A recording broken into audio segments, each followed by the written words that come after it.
স্থানীয় মান ও প্রকৃত মানের পার্থক্য যারা না জানেন তাদের জন্য এই ভিডিও।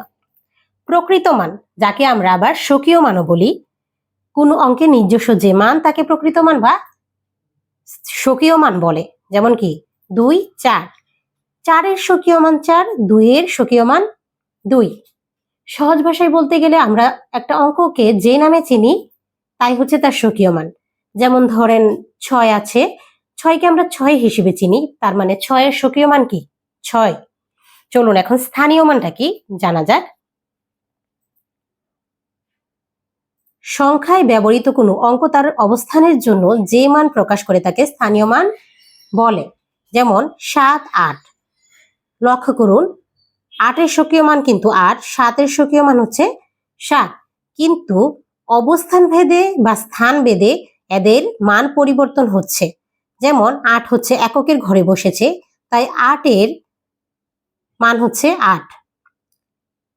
7 দশকের ঘরে বসেছে, দশকের ঘরে বসা মানে হচ্ছে 10 গুণ, 7-এর 10 গুণ হচ্ছে 70।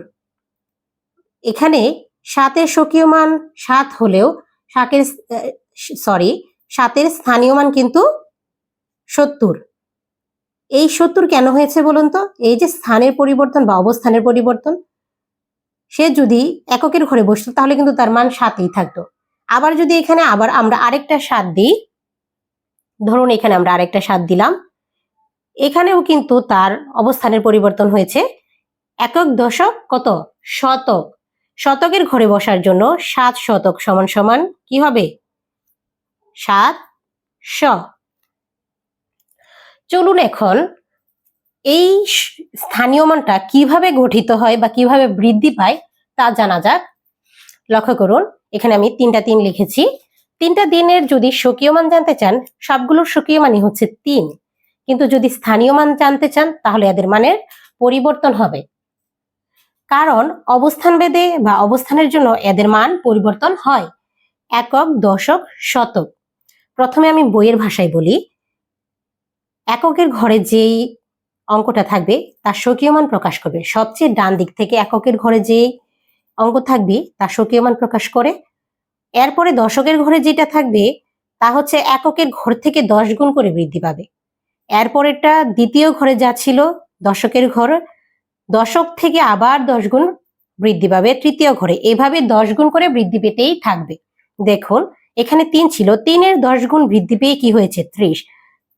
শতকের ঘরে যখন যাবে এই 30 10 গুণ বৃদ্ধি পেয়ে হয়েছে 300। এটা একটু কঠিন লাগতে পারে, তাই আমরা সহজ ভাষায় শিখি।